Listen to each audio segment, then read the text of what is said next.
বাইরে সেম শাড়ি কিন্তু সব জায়গায় হবে না, কোনো শাড়ি বেনারসি থাকবে, কোনো শাড়ি আবার নর্মাল থাকবে। তো সেই শাড়িটা আবার কোনো শাড়ি থাকে, পাড়ও কিন্তু থাকে না।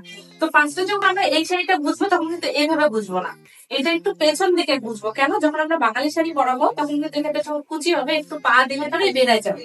তো ওই জন্য আমরা যখন শাড়িটা বুঝবো তখন এই সাইডটাই বুঝবো। যখন ইন করবো যখন ইন করবো তখন হচ্ছে এদিকটা পাবে।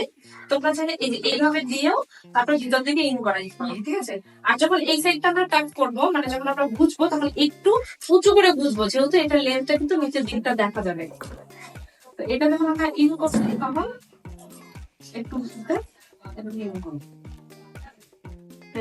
ফ্রন্টটা কেটে যখন আসলো তখন ফ্রন্টের দিকে সেম হবে, এইভাবে নিয়ে বুঝবো। তাহলে কি হবে, উপর দিকটা ফুলে থাকবে না। আর যদি শুধু থ্যাপড়ায় থ্যাপড়ায় ঢুকায় দাও কোমরের ভিতরে, তাহলে কিন্তু ফুলে ফুলে থাকবে।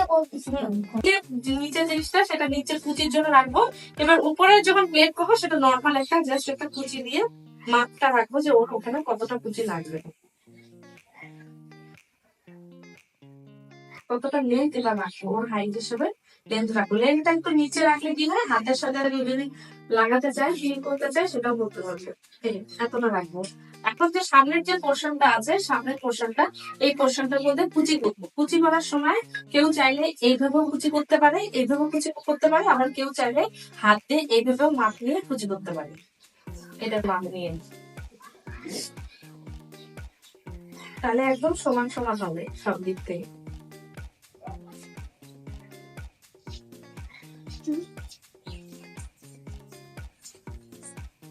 লেন্থটা একটু বেশি রাখবো, লেন্থটা একটু বেশি রাখবো।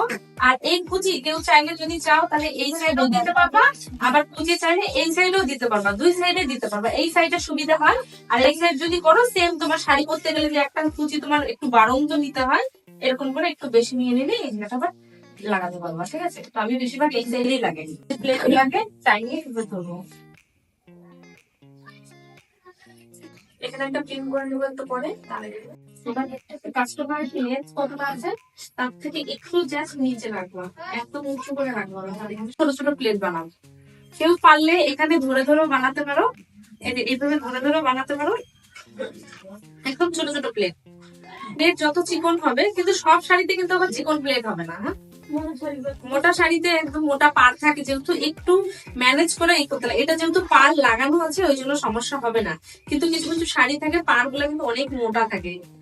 এইভাবে যদি করে নাও তাহলে এই পাশে দুইটা পিন মারলেই হয়ে যাবে, যে জিগজ্যাগ করে।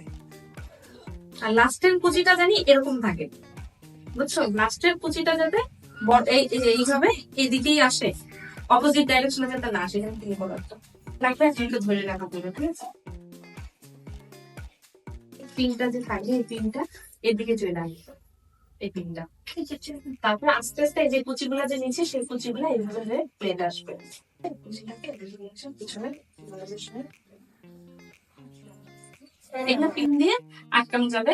আর যদি পিন যদি কেউ যদি না দিতে চাও, খুব শাড়ির মধ্যে অনেকে একটু বলবে পিন পিন দিবা না, তখন হচ্ছে এইভাবে জাস্ট প্রেস করে দিলে জিনিসটা বসে। এটা যদি কেউ চাও তাহলে এইভাবে দিয়েও জয়েন করতে পারো, বা কেউ চাইলে এই যে চুড়ির সাথেও তোমরা এইভাবে লাগাই দিতে পারো। এটা এটা তোমাদের উপরে পুরোপুরি ডিপেন্ডেন্ট যে তোমরা কিভাবে শুটটা করাবা। যদি এইভাবে জয়েন করো তাহলে এরকম একটা শুট দিবে, আর যদি এইভাবে জয়েন করো তাহলে এদিকে জয়েন করতে হবে। তারপর এই যে কুচিটা থাকবে এই পিসটা হইলে তোমাকে আলাদা করে ট্রেনে করতে হবে, তখন এটা